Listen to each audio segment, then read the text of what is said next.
बिहार की सियासत से जुड़ी इस वक्त बड़ी खबर हम आपको बता रहे हैं। बिहार में जेडीयू को मुख्य विपक्षी दल का दर्जा मिला है। जी हां, बीजेपी से लेकर जेडीयू को अब मुख्य विपक्षी दल का दर्जा दिया गया है और ऐसे में जेडीयू के विजय चौधरी अब विपक्षी दल नेता विपक्ष बिहार विधानसभा में बना दिए गए हैं।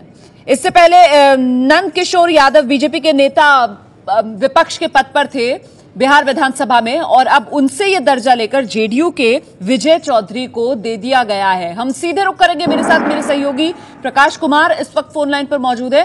प्रकाश, ये जो सियासी खेल बिहार में चल रहा है, क्या माना जाए 1-0 से जेडीयू ने बीजेपी पर बढ़त बना ली है? फिलहाल देखा जाए इस नजरिए से तो एक बात साफ है कि सरकार के पक्ष में और सरकार के खिलाफ, अब तक सरकार के खिलाफ बिहार विधानसभा में बीजेपी थी, लेकिन जैसे ही वो दर्जा उनसे छीन करके जेडीयू को मिला, अब ये तय हो गया है कि जेडीयू विपक्ष की भूमिका में है। नहीं तो इससे जेडीयू को क्या फायदा मिलेगा? बिल्कुल, ये फायदा इस तरीके से है कि जितने भी विधायक विपक्ष में हैं अभी फिलहाल जेडीयू के साथ हैं या फिर जेडीयू के सहयोगी दल हैं, अब उनको वोट करना होगा जीतन राम मांझी के खिलाफ में, जो असंबद्ध है। तो ये तकनीकी बहुत बड़ी अड़चन थी नीतीश कुमार के सामने कि जब तक ये विपक्षी दल में नहीं रहेंगे तब तक इनका व्हिप जो जारी होगा वो किसको जाएगा, कैसे उस पर आश्रित होंगे लोग, कैसे विधायकों को ये एकजुट रखा जाएगा, ये बड़ी समस्या थी। लेकिन अब बिहार विधानसभा के अंदर में मुख्य विपक्षी दल होने के नाते अब वो सरकार के खिलाफ वोट करेंगे। यानी मतलब आप ये कह रहे हैं कि मुख्य विपक्षी दल का दर्जा जो जेडीयू को मिल गया है, इससे जेडीयू को अपने विधायकों को एकजुट रखने में और मांझी सरकार के खिलाफ वोट देने में जो भी कोई तकनीकी समस्या आ रही थी उसका समाधान मिल गया है।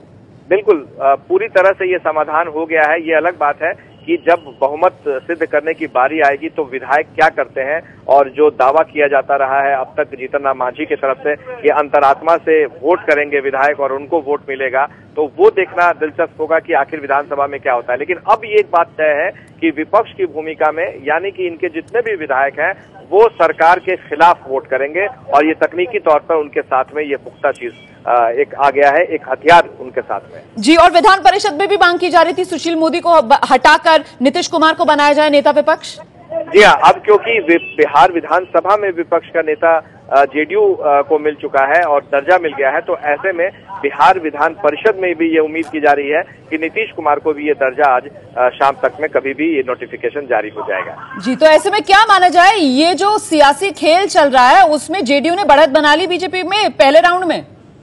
बिल्कुल, फिलहाल तो बीजेपी पर बढ़त दिख रही है क्योंकि जेडीयू के जितने भी विधायक हैं वो इनके साथ कल शाम तक थे और आज नीतीश कुमार के घर पर शाम में भोज है और विधायक दल की बैठक है, विधानमंडल दल की, जिसको वो संबोधित करेंगे। तमाम पार्टी के नेता रहेंगे, सहयोगी दल के नेता रहेंगे और तब जाकर के आज की रात ये कहा जा सकता है कि कयामत की रात होगी।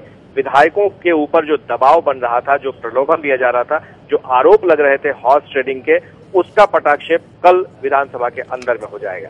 तो मुख्य विपक्षी दल का दर्जा जेडीयू को मिल गया है। जेडीयू के विजय चौधरी अब विधानसभा में नेता विपक्ष बन गए हैं। ऐसे में प्रकाश कुमार, बीजेपी ये जो कहा जा रहा था कि खुलकर आए अगर आना है उसको मांझी के समर्थन में, तो अगर ऐसा होता है तो इसका फायदा क्या कुछ मिल पाएगा जीतन राम मांझी को, या फिर अब बात हाथ से निकलती हुई नजर आ रही है? दरअसल ये जो पूरा खेल है वो विधानसभा के अंदर के लिए है। बाहर में तो राजनीतिक लड़ाई लड़ी ही जा रही है और साथ ही दूसरा न्यायालय स्तर पर भी लड़ाई लड़ रही है, तो जिनको जितना जहां पर है वो सक्षम तरीके से हो रहा है। लेकिन विधानसभा के अंदर की स्थिति पर अगर नजर डालें तो उसमें एक बात साफ है कि बीजेपी को अब ये तय करना है कि क्या वो जीतन राम मांझी के साथ है या जीतन राम मांझी के विरोध में। अगर आप फ्लोर को देखें तो फ्लोर में 243 विधानसभा में सीट है, जिसमें से 233 अभी हैं, 10 खाली सीटें हैं। तो 233 में से 117 विधायक चाहिए बहुमत के लिए, जिसमें जेडीयू के नेता नीतीश कुमार का दावा है कि उनके साथ 130 विधायक हैं। तो ऐसे में बाकी विधायक 130 विधायक अगर जीतन राम मांझी के खिलाफ हैं तो बाकी विधायक निश्चित तौर पे उनको ये तय करना पड़ेगा कि जब तो वोटिंग की बारी आती है तो वो क्या जीतन राम मांझी के पक्ष में वोट करेंगे। अगर पक्ष में वोट करते हैं तो निश्चित तौर पे ये माना जाएगा कि वो सत्ता के साथ थे, वो सत्ता के पक्ष में चले गए हैं, क्योंकि दो ही कक्ष होता है, एक हाँ कक्ष विधानसभा के अंदर में और दूसरा ना कक्ष होता है, बीच का कोई जगह नहीं है। तो ऐसे में बीजेपी के लिए अब ये तय करना ही होगा कि वो क्या चाहती है। क्या जीतन राम मांझी के पक्ष में खुलकर सामने आती है या फिर उसका विधानसभा के अंदर में बॉयकॉट करती है, क्योंकि अभिभाषण होना है राज्यपाल का, उसके बाद वोटिंग होनी है, उसके पहले बहस होगी।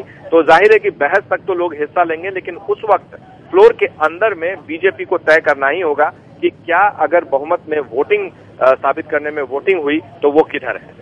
फिलहाल मुख्य विपक्षी दल का दर्जा जो है वो बीजेपी से लेकर जेडीयू को मिल गया है। ऐसे में जेडीयू को किस तरीके की सियासी बढ़त देख रहे हैं आप बिहार की राजनीति में? फिलहाल जेडीयू को देखा जाए तो अभी फिलहाल जेडीयू से ज्यादा फायदा नीतीश कुमार को दिख रहा है, क्योंकि नीतीश कुमार एक तरह से हाशिए पर चले गए थे। जीतन राम मांझी जिस तरह से विवादित बयान देते जा रहे थे, जिस तरह से बातें कर रहे थे और बीजेपी के साथ वो तालमेल बिठा रहे थे, तो ऐसे में नीतीश कुमार के कैंप का मानना था कि पार्टी ही इनकी खत्म हो रही थी। तो ऐसे में ये कहा जा सकता है कि मांझी प्रकरण में जेडीयू के अंदर में, अभी मैं खड़ा हूं जेडीयू ऑफिस में, यहाँ पर जो पार्टी दफ्तर है, तो पहले यहाँ पर बिल्कुल सुनसान सा नजारा होता था, लेकिन अभी भीड़ दिखने लगी है। तो जाहिर है कि ये जो राजनीतिक उठापटक हुई है उसमें राजनीतिक तौर पर फिलहाल नीतीश कुमार को बढ़त है।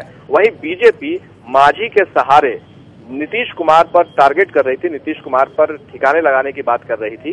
तो उसमें बीजेपी को अब ये बताना होगा कि जिसे कल तक भ्रष्ट सरकार, मांझी की सरकार को भी भ्रष्ट और नीतीश की सरकार को भी भ्रष्ट मानते थे, तो ऐसे में क्या मांझी की सरकार को समर्थन दे करके जितने भी मांझी के फैसले हुए उनके साथ है, तो ये जवाब देना शायद उनके लिए महंगा पड़ सकता है। लेकिन फिलहाल जेडीयू के पाले से अगर देखा जाए तो जेडीयू को बढ़त है, जो कि बिल्कुल ही नेस्तनाबूद के कगार पर थी।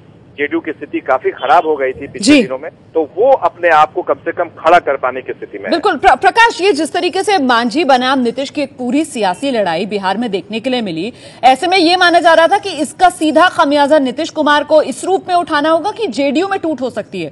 तो अब क्या माना जाए कि मुख्य विपक्षी दल की भूमिका में लाकर जेडीयू को एक बार फिर से नीतीश कुमार ने वो जो टूट का डर था उससे वो उबार लिया है पार्टी को? इसको एक तरह से ऐसे समझना होगा कि यहाँ पर दो स्तर पर लड़ाई हो रही थी। एक जो संवैधानिक स्तर है राज्यपाल के स्तर से और राजनीतिक स्तर पे, और दूसरा स्पीकर के स्तर पे, यानी कि विधानसभा के अंदर। तो दो लड़ाइयां हो रही थी, एक तरफ राज्यपाल के फैसले और दूसरी तरफ स्पीकर, क्योंकि विधानसभा के अंदर जो कुछ होना है वो स्पीकर के ही मुताबिक होना है और स्पीकर ही नियमन के मुताबिक जो भी कहेंगे वो होगा। तो जाहिर है कि फिलहाल नीतीश कुमार के सामने सबसे बड़ी चुनौती है कि उनके साथ जो विधायक हैं या उनके सहयोगी दल के साथ जो विधायक है वो एकजुट रहें, वो इनके साथ रहें, वो इधर से उधर पाला न बदले। ये उनके सामने सबसे बड़ी चुनौती है, क्योंकि मांझी को समर्थन देने की बात जो बीजेपी कह रही है वो एक तरह से राजनीतिक चाल है। फिलहाल वो खुल करके नहीं कह रही कि वो मांझी के साथ है। तो ये एक इशारा है कि जो लोग भी अगर जेडीयू से नाराज है, अब भी किसी कारणवश वो नहीं आ पा रहे हैं, तो उनको एक सहूलियत मिले, उनको एक ताकत मिले कि बीजेपी भी उनके साथ है। बहुत बहुत शुक्रिया प्रकाश इस जानकारी के लिए। तो जेडीयू को नेता विपक्ष का पद बिहार में मिल गया है और ऐसे में विधानसभा में अब जेडीयू के विजय चौधरी नेता विपक्ष बन गए हैं। जेडीयू सदन में विपक्ष की भूमिका निभाएगी। अब अभी तक मांझी की वजह से जेडीयू सत्ता पक्ष में था, लेकिन अब जेडीयू मुख्य विपक्ष की हैसियत से व्हिप जारी करेगा। व्हिप जारी करने से पार्टी के विधायक एकजुट रहेंगे इस सदन के भीतर। विधानसभा में नंद किशोर यादव विपक्ष के अब नहीं है। विधान परिषद में अब सुशील मोदी की कुर्सी भी खतरे में। नीतीश कुमार का बनना विधान परिषद में नेता विपक्ष तय, और अब नई सरकार तक दोनों को देखना होगा, लाल बत्ती से हाथ धोना होगा। सदन में जेडीयू के सदस्य विपक्ष में बैठेंगे। बीजेपी अब फंस गई है।